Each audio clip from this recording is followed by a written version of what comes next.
hello, everyone, and welcome to Dreamleapers with Harriette Cole. Boy, am I excited today. I get really excited about my guests. Well, today's guest, he and I go way, way, way back. He is in celebrating Black Music Month. I just thought, who would be somebody who is just the right person to celebrate the month, to celebrate the heart to heart connection that so many of us have? And so he came to mind. He is Anthony Hamilton. He is a Grammy Award-winning artist. He's a multi-platinum singer, songwriter, and record producer. Some call him the narrator of love. He has sold more than 50 million albums worldwide. Think about that, 50 million. That's a whole lot of albums. With roots in Charlotte, North Carolina, he gained recognition for so many hits, but you probably remember Charlene, Personal, Amazing. He's also done collabs with many artists, including Nappy Roots, Angie Stone, Tupac Shakur, and others. And in addition to his music being known for his soulful R&B sound, he's also written about it. He has a self-published book, Cornbread, Fish, and Collard Greens. Plus, he launched the Hamilton Cornerstone. He's got all kinds of food. You can buy it and make it. We're going to talk about that too. Today, his music continues to resonate with audiences worldwide. In fact, he is on tour right now with Soul on Tour.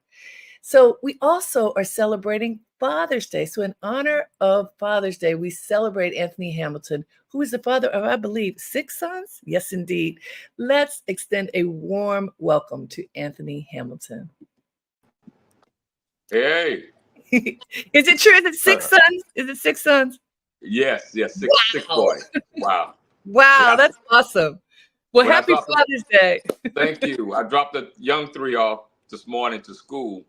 Wow. And in that carpool line, it was extremely long because they had EOGs this morning. I said, wow, at least about 15 times. I mean, it's amazing. Look, you come into the world, you build your life, and then if you are blessed to have children, then the amazing wonders of being a parent are there. You have 6 sons. That's 6 young Black men. Yeah. What do you teach young Black men today in our culture when, on the one hand, it's such a beautiful thing. On the other hand, they're always in peril. I teach them to be patient and kind each day, wake up in love, and be smart. Be smart. Get home safely. Know your worth. Know what you bring to the world, to your space, to each room you go in. Know what you bring, and know what you're up against, and think wisely in that whole scheme of things. Now it seems like the young Black boys are targeted. Black men, Black boys are targeted with such thing as racial hate, and it seems like it's waking up again. So I want them to be wise to it. Don't live your life in fear, but don't live your life as if you don't recognize the things that we have to be aware of. Yeah. But love each day, and love women, protect them, love yourself, protect you, and just be a ball of love if you can. I love that. Be a ball of love. That's beautiful, because love can be the shield and also the guide, right? So that Absolutely. You can see a path. I always ask fathers of Black sons about this, because it's such a, it on the one hand, what we want is for our young men to be strong and to be powerful and to fully engage their power. Mm-hmm. As you say, to be smart too, and sometimes just simply engaging their power can be frightening to others. It can be, and even in those moments when you feel like you're weakening your power, or you feel like you have to back down your light a little bit because someone else may not be able to be able to inhale it, you're not weak. You're just wiser than your opponent or your opposition. And so with that, I teach them, don't let your ego put you somewhere that you can't come back home. Mm. And that's a big one. It is. And you learn over time about ego. I mean, that is, and even like in a career like yours, Anthony, where you start out in a certain way, and then as you build and grow your life, ego can come in. When you sold 50 million records. Have you ever had a moment where you go, yeah, I'm Anthony Hamilton, I'm all that, and what brings you down when that happens? So I didn't know I had sold so many. I didn't know, because I had collaborated with so many artists over the years. Yeah. And then, my own music itself it's created its own land. You don't realize until somebody tells you, and you're like, wow, I can't believe it. Because I've been trying to do this for so long. I'm still trying to do it.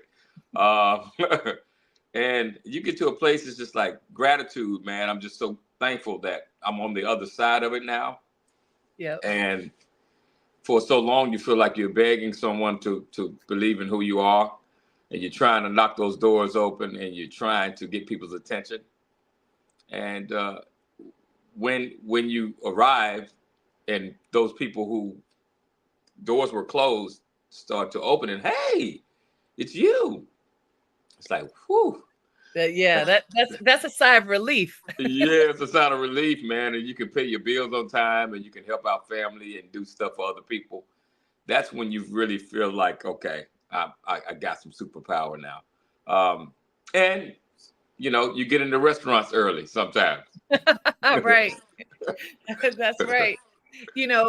As you well know, but I'm happy to tell everybody who's tuned in, we met at the beginning of your career. I don't know if it was the exact beginning, but I think so. First of all, I want to give credit to Andre Harrell, who the most incredible visionary. And I don't know whether you know this, but he gave me my first opportunity to work with artists when I opened my business. Wow, I didn't know that. Yeah, wow. Yeah. I was at Essence. I was running fashion at Essence, and I was working on a book called How to Be, which is like etiquette plus. And he said to me, well, do you think you can teach that to my artists? I said, teach them what? He says, teach them how to be, like more than just styling, but, artist development. And I said, sure. And literally one of my first clients was Mary J. Blige. Wow. And then was, like you with styling, we styled Erykah Badu. I did media training for Alicia Keys. Like, the whole world opened up because of Andre Harrell. And he hired me and my team to shoot your album cover, right? Wasn't it your album cover? It was an album cover, album shoot, all that, man. I love Andre Harrell, Jimmy Jenkins, man, and those guys were so amazing. But when you came into the picture, I was like, because they were saying, like, we're gonna put you in the best suits, we're gonna put you in this and that. You know how Andre was. Yo, Ghetto fabulous. Ghetto fabulous. And I was nervous because I was like, oh my God, I don't want to be too shiny. I don't want to look like something I've never seen before. But and you came in. It worked. It worked. No, you came in, and I felt like, look, I felt like young Marvin Gaye being reborn. Like, you had me in some of the. I haven't even felt that material ever again. Whatever you had me in was so amazing. Matter of fact, I got something right quick I want to show the people. Okay. So just, this was so much fun. And Mark Baptiste, who's an incredible, energetic, enthusiastic photographer who I worked with all over the country. Mark was the photographer. Rick Ramsey was a stylist working with my team who went in and just, made it all happen. Okay, what you got? You remember this? We were we were in New York City, y'all. In the streets of New York City, while traffic was coming, you had me so styled, like you had me looking like the rebirth of Marvin Gaye, man. Yes. This was another photo that you found. I remember that. So first, for those who can't see the first shot of this album cover, what is the album called, Anthony? The album is called Ecstasy. This is Ecstasy. So on the cover, Anthony is standing there in a dark suit in the middle of the street in New York City. We did stop traffic. Yes, we did. That was a fun thing we like to do. And then there's another where he's sitting on this really elegant bar stool with his feet up. And those shoes were everything. Those shoes, look, I wish I still had that stuff. That was fun. But you It know was what? fun. What I remember too. So first of all, Andre definitely, it was like he called it ghetto fabulous. He had a name for everything. Yeah, He he thought did. if he named something, people would be able to check the vision Yeah. or and really become in alignment with the vision if you gave it a name. Like he named Mary J. Blige the Queen of Hip Hop Soul. He had all these names. With you, you know, you have such a soulful voice, and even Thank you. this was a long time ago. So you were a young man. Yeah. That voice was still deep and powerful and completely connected to your Southern roots. So I'm curious about the resonance and power of your voice and if you felt that powerful. You know what? There was a moment when I was, writing and singing. I felt like my voice was so different that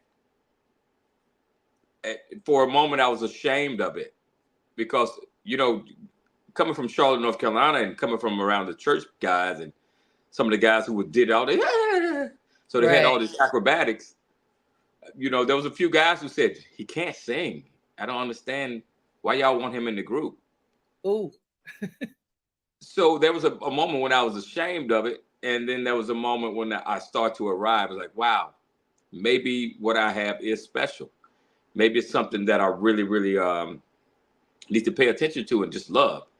And so I got to a place where I became comfortable and I became better as a singer, as a performer, and everything, man. I just realized, like, your voice doesn't have to be like everyone else.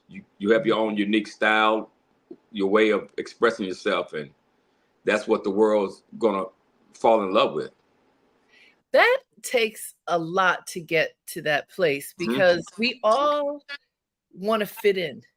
As you're growing up, as you're finding your way, you don't really want to stand out so much. You want to just like, leave me alone, let me live my life, let me just flow with the flow. And yet, in order to really become yourself, you have to engage the uniqueness of you. How old do you think you were when that occurred for you? I think by 13, I was really, really more comfortable then. I had went through the church singing shyly, leading songs shyly. And, it wasn't until I started singing in another group of guys who were really more pleasant and loving. They had similar voices that I started to feel really good. And then you get the girls, oh my God, you can sing for me, Anthony, yeah. That helped out a lot. And still to this day, a young lady by the name of Danielle Prophet was one of my all-time biggest fans. And she said, you're going to be something. She said, you're going to make it. She said, you are so talented. You're going to make it. And I never forgot that, man. And having cheerleaders is important. Having people see something great in you is, I mean, every now and then people make it anyway, but usually there's somebody or more than one somebody saying, yeah, I see it. I see it. I see something. I hear something. I believe in you. Yeah. And that certainly helps you to blossom. Hey, everybody, this is Dreamleapers with Harriette Cole, and today we are talking to Anthony Hamilton in honor of Black Music Month and Father's Day. We get to wrap all of it up. It's so good. Anthony, I'm wondering, when you were little, who were those influences for you that said you're going to be great? And even that said you have a beautiful voice. You know what? I think so young on, it was just me being in love with music. And I think the love that I have for music, even in my private space, allowed me to dream and be this person that I never shared with anyone. And then there was a moment when my grandmother and my uncle started to hear me. And so they would encourage me, go ahead, go sing that, what's name? Sing that one part. And then I heard my father singing in the car, taking me to school one day. I had spent the night at my father's because he and my mom had separated and whatever. I heard him singing. I said, oh my God, he sounds amazing. That was a quiet way of telling me that, okay, you sound good too, because I'm connected to this man. And so, and your father was a singer, wasn't he? Yeah, he almost got signed to Motown, man. Yeah, he went back to heaven February of this year. He was 81, and I remember him singing the song, man, the Temptations and all these songs, and that was the first. Okay, you got it, in a spiritual way, but in terms of like people who spoke it into me, it took a long time before people really start to speak it. For whatever reason, you don't know you have something special, and they don't know you have something special. They think it's just noise. And then noise started to change for people when they realized that I wasn't going to stop pursuing it. I wasn't going to stop being in love with it. And then my stepmom and then my brother, who was the worst fan ever, he became a big fan now, and he works with me now on the road. Nice. Yeah, so there were moments when you had people who believed in it outside of your family, but then your family comes around later because, like kids, you're making noise. Cut out all that racket, stop all that singing, and get yourself a job. I mean, that's the other thing. Yeah. Make sure that you are able to take care of yourself. So before you were able to be an independent artist, what work did you do? Woo! So I was a barber stylist. I did men and women's hair. I used to cut. Who taught you to do that? It's just a natural gift. It's one of the things I love just as much as I did singing. So eventually I went to barber's styling school here in Charlotte, North Carolina, to make it legal. And I did that. I worked at Waffle House. I was a cook at Waffle House. Wow. I used to make I used to love it. I used to work at a pest control place where I stripped the paint off the cans, resealed them, and put the tops on them through assembly line. And I used to work at the racetrack selling concessions. So you just did what you had to do. Man, I would save cans and cardboard and go sell it. There's a place called Hawley Farms. It was a fried chicken spot, and they had these amazing potato wedges and chicken and biscuit. And me and my friend Titus, we would go sell cans and bottles and cardboard to go buy our own chicken boxes. I love it. And then I saw an interview that you did where you said for a minute, for like a blink, you sold drugs, which was so common for so many people. Yeah. Tell me, how did that happen, and why was it short-lived? The environment. I think there was a moment when drug dealers were glorified. They had all the nice cars, they had the money, they had the style, they had the latest fashion, and they had all the women and everybody like, ooh, they got this. So, you feel like that's the thing to want to be. And then, you start seeing your family and your friends, your customers, and you realize like, man, I can't do this. I can't do this. When like your real close family members, that's who you love, are knocking on your window and coming to your door, wanting this substance. And I'm like, man, I can't do it, God. I'm sorry. It just wasn't for me. And then you see the violence that came with it. Sure. And you start seeing people getting so strung out that, they do anything. Like men were like lose their dignity and their manhood, and women would do things that they normally wouldn't do. Sure. Strong women that I knew were strong, who had raised strong kids, and they just couldn't shake this thing, man. I was like, I can't be connected to that demon because that's not what I'm here for. So I need to do something. Yeah, so I need to do something else. It was very short-lived. The money was coming in. It was good for a moment, but it just wasn't. I wasn't made to be a drug dealer. Thank God. I grew up no, I didn't grow up. I grew up in Baltimore, but I lived in Harlem through the 80s and Wow. early 90s. Yeah. And, you know, when crack was at an all-time high, and you could see, I mean, what you're talking about, you see beautiful, dignified people turn into Zombies. street urchins, like shadows of themselves, out of Yeah. their mind. And I remember, so I have a daughter who's now 20. When she was a little girl, Mm-hmm. it wasn't so much crack at that point. Heroin, you know, heroin makes its returns. And at one point, we were walking down the street, and there was a man standing on the corner, you know, nodding. And, Yeah. and she's like, "Mommy, look at that." And I said, and I told her what it was. I said, Mm-hmm. "This is the effect of heroin on a body, and therefore you should never do it." And then for a period, Anthony, we kept seeing, there was a moment where there were a lot of people. Mm-hmm. And so, like, they're not going to hurt you. They can hardly even take care of themselves. Yeah. I remember saying to her, you know, I just don't understand why people would do that. And as a little girl, she was like 8 or 9. She said, "Mommy, clearly it must feel so good to them that it's worth this happening at the end." And you know, this little girl, out of this little girl's mouth. So what I said to her is, "You are probably right, and that's why you should never try it." Absolutely. You know, and this is like the message we need to give our kids and everybody. Mm-hmm. Some things are not worth trying. It's not worth trying, man. And even some, you know, back in the day, I smoked a little weed here and there, man, you know, and it was fun. It was cute. It was something that was, you know, risky for me.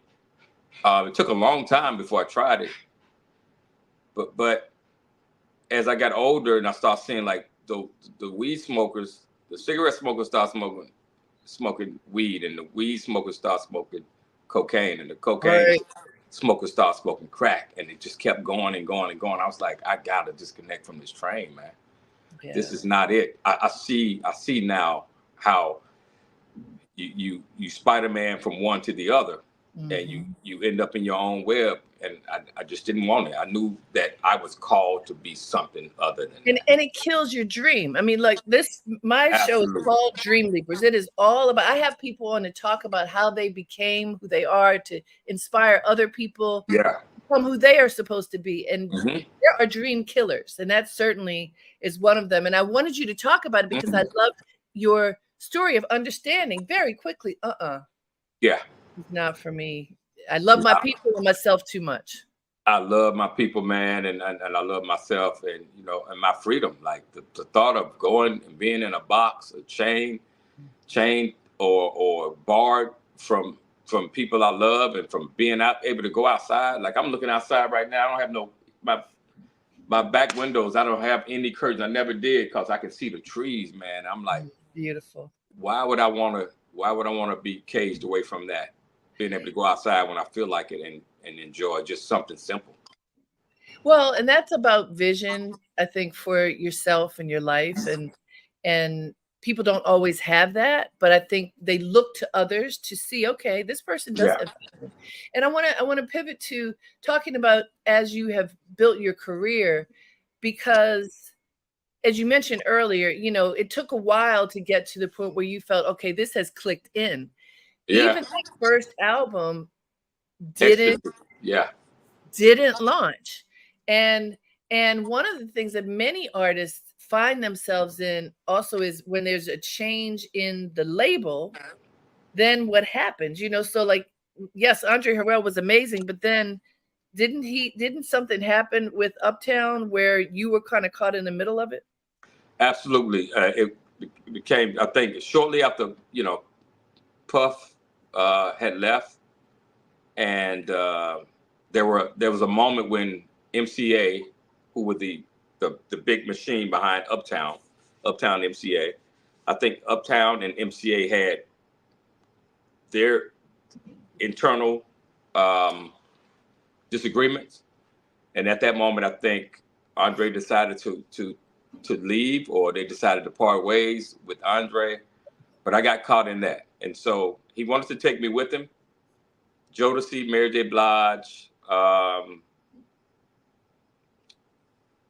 Heavy D, Right. Father MC, and all these, Horace Brown.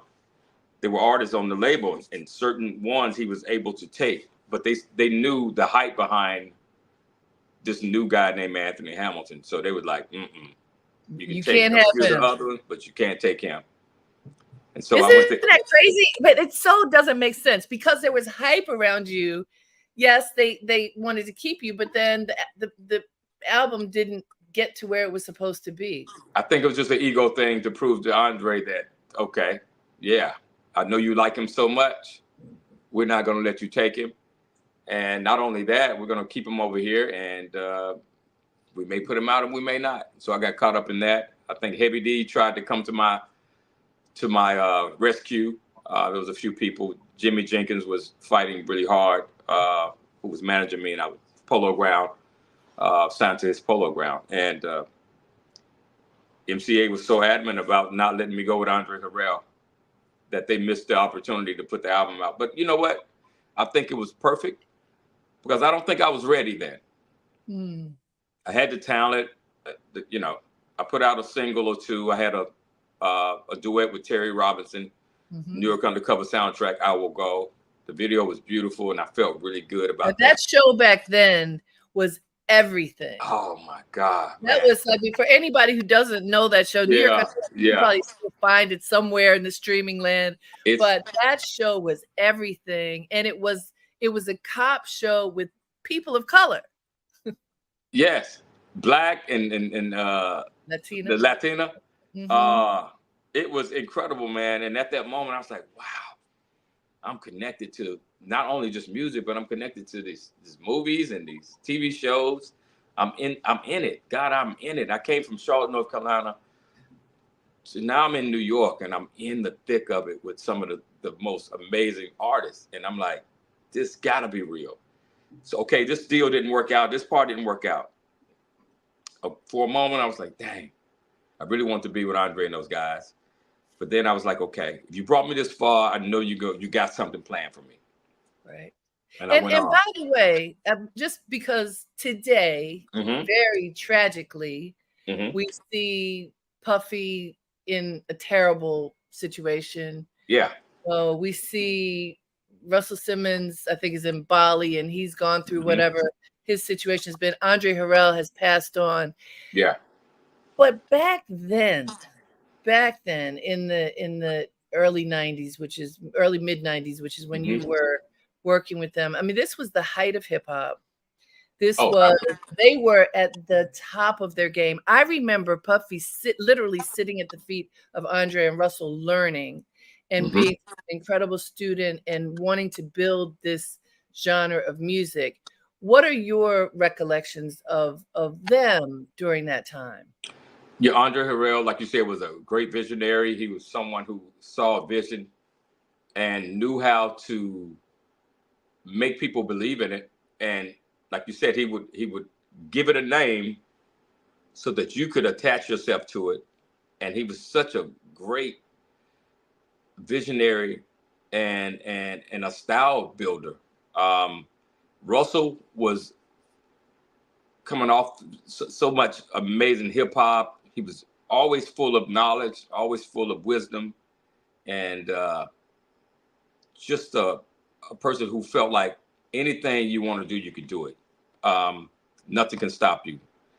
Puff, I remember Puff being excited about doing music, excited about his vision that he had for himself, and taking it and creating, avenues for people, like bigger avenues for Jodeci, bigger avenues for Mary J. Blige and all the artists. He had 112, and you had Biggie. So many. Yeah, Biggie, and you had that singing girl, Faith Evans. Faith Evans, yeah, and of course, Biggie. Hello. He was one of the first names I said. Well, Puff was exciting. He was the life of the party. He was it's like I never saw the P. Diddy, the Puffy, Sean Combs that the world is being able to see now. I never saw that. Me either. No, I never saw that. I never felt that. I never even felt that energy from him. No. But Life has many twists and turns. Life will twist and turn you, and the people that you allow in your space can enable you or disable you in so many ways. So it's so wise to check the room that you're always in. Absolutely. Hey guys, this is Dreamleapers with Harriette Cole. We are sitting down talking to Anthony Hamilton just about everything, just everything. I just love it. You know, going down memory lane. I hope you all are enjoying going down memory lane with us for sure. So Absolutely. Anthony, at one point, so I always say I've had 39 lives. I've done so many things. I remember when I was running Ebony Magazine and you came through the offices in Chicago, like, whoa. Yeah. That was so cool. Well, so the last cover that I produced, an issue I produced before I left, was of Prince. And then I left and went back to my company, and I get a call from Prince's manager saying, Prince wants to know what you're doing. I'm like, sure he does. Sure, Prince wants to know what I'm doing. But actually, he was doing this Welcome to America tour, and he wanted me to join the tour and interview all the opening acts. And I did. I traveled with Prince for a year. It was unbelievable. But so why I'm telling you this story is the first concert that I went to, where I got home at 5:30 in the morning, and my daughter's like, Mommy, 5:30 is too late for anybody to come home. Anyway, at the after party, they're jamming to like this, Cornbread was in part of the song, and it's Shelby J. And I didn't know her yet, but I'm like, this is Anthony Hamilton's music. I know this is Anthony Hamilton. I mean, you know, I'm listening going, okay, Prince and Shelby J are playing your music in their little after party. Later, I discovered that she worked with you. So she's a powerhouse too. So tell me about you, Shelby J, Prince. What you got? So back in the day when my first album didn't come out, Ecstasy, D'Angelo was working on Brown Sugar. And so Kedar Massenberg would come over. I was working with the track masters, Tony Pope and Terry Robinson. And so he'd come over and play Brown Sugar for Tony Pope, and they would play Ecstasy for Kedar. So we were going to be rivals. So as time went on, I never came out. Brown Sugar came out and was amazing, but they remembered my voice. And so I was asked to go on tour with D'Angelo's, be a background singer. Amazing. So I begged the label that I was on at the time, Soul Life. It was 4 or 5 labels later. And I begged them to go on tour with D'Angelo. I said, it'll make me a better artist. It'll give me a different look. Let me do it. I want to do it. I want to study.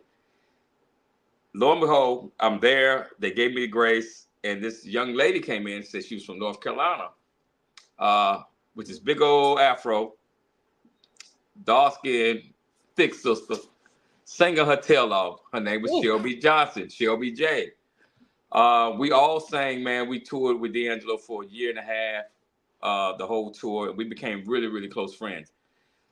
In the time that I was singing with D'Angelo, Prince was a big fan of D'Angelo, and he invited us over to the house to come over after, you know, one of the award shows or something. He wanted us to be the artist, the guest. At that time, you know, Prince wasn't into letting people smoke or eat meat or anything. And word got back to D'Angelo. He said, hey, you know, we want you to come over, but no smoking, no drinking, no meat. And D'Angelo was like, no F meat. F that. Tell him we all right, we good. So we didn't go. I was like, I can eat French fries. Right. But later on, Prince became a big fan of what I was doing. Music started to come out. He got a whiff of who I was, and he became a big fan. So he started inviting me over to his house for all these after parties. After the award shows, he'd have these big parties at his house in California. And I was always invited.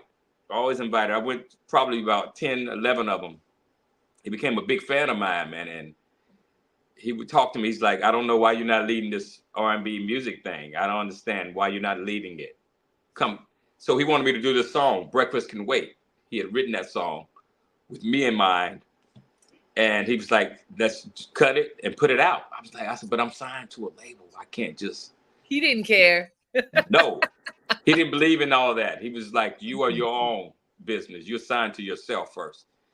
Man, but he was such an amazing person, man. He gave me so much wisdom, business-wise. And he was a funny, silly man, too. We would sit there and watch YouTube clips of like old artists and just funny stuff. And Shelby J was right there with me, man.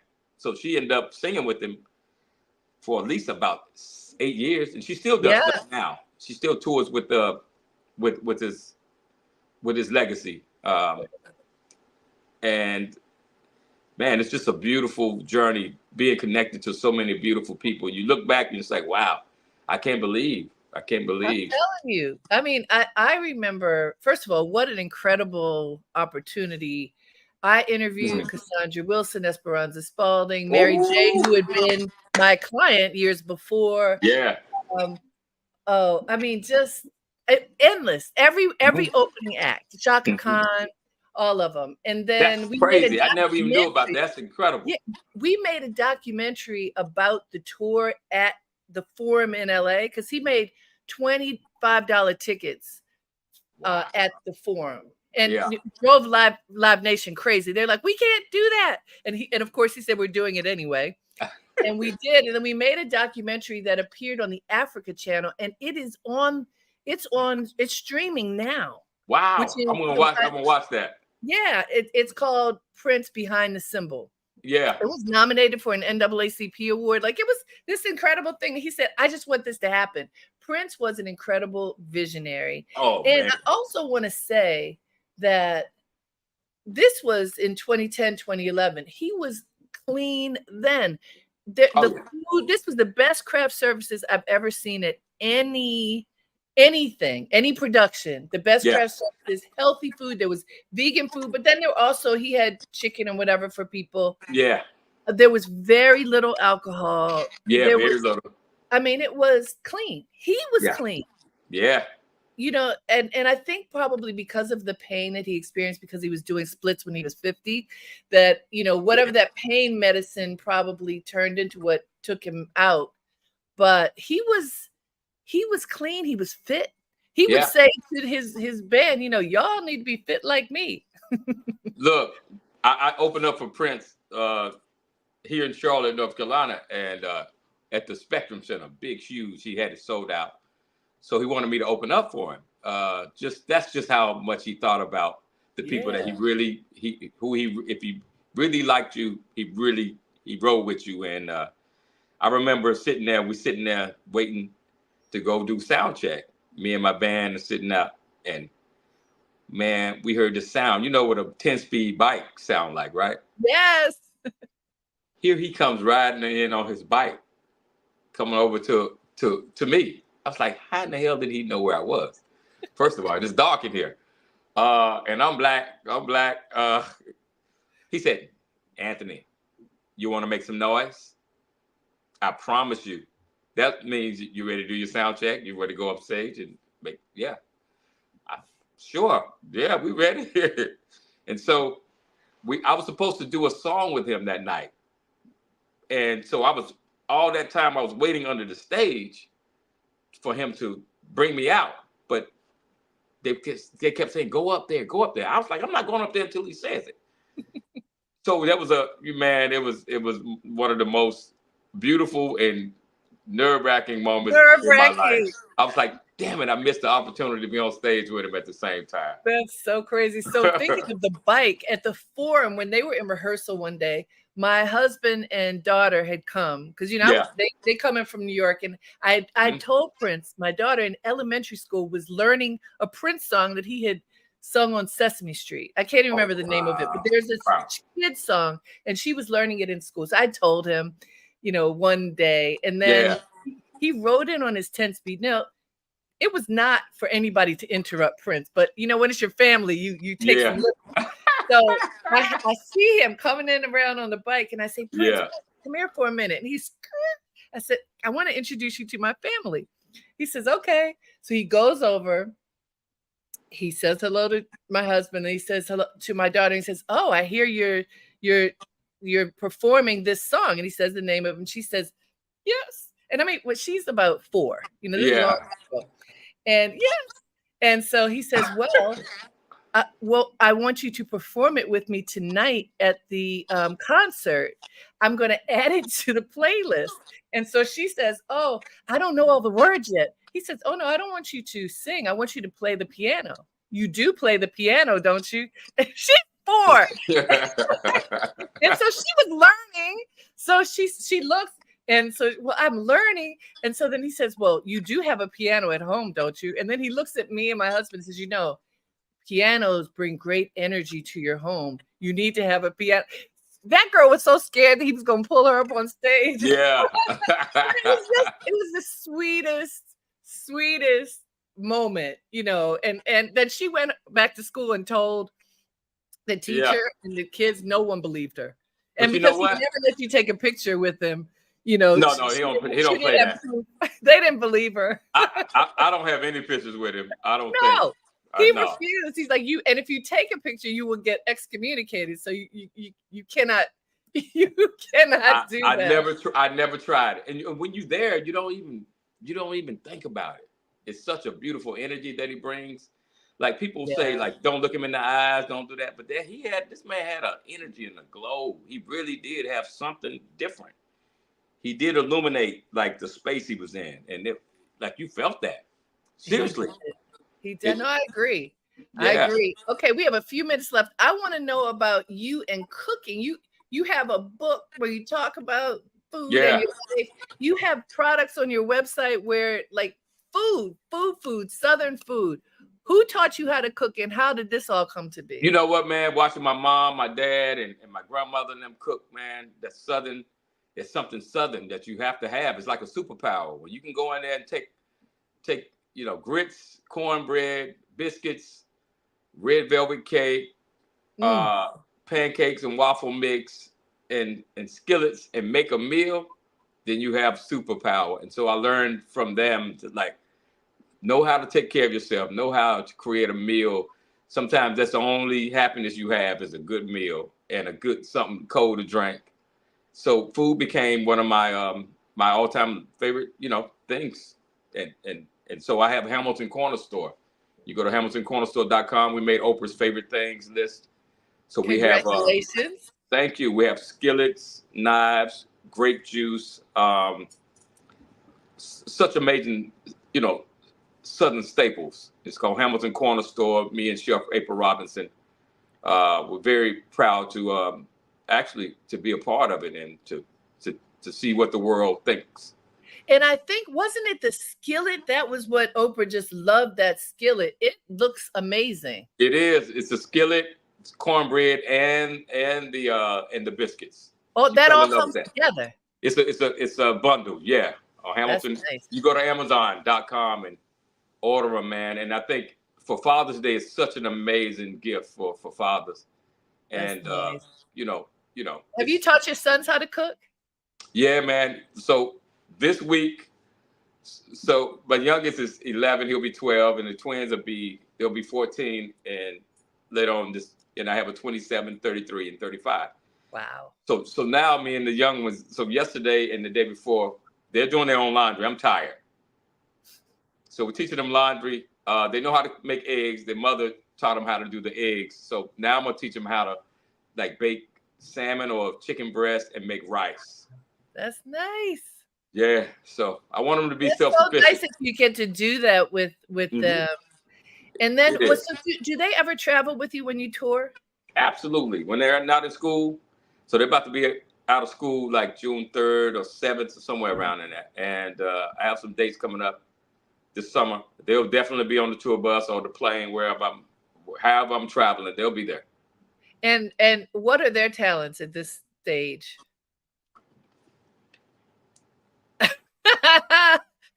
Video games, anything, computer, anything electronic, but they do love music. just yesterday we were coming from one of the childhood friend girl, friends. Her graduation, she's going to high school. And on the way back, they said, Dad, can we play Kendrick Lamar's Not Like Us? So I said, what? She said, yeah, can we hear it? It's a great song. I said, there's cussing on that.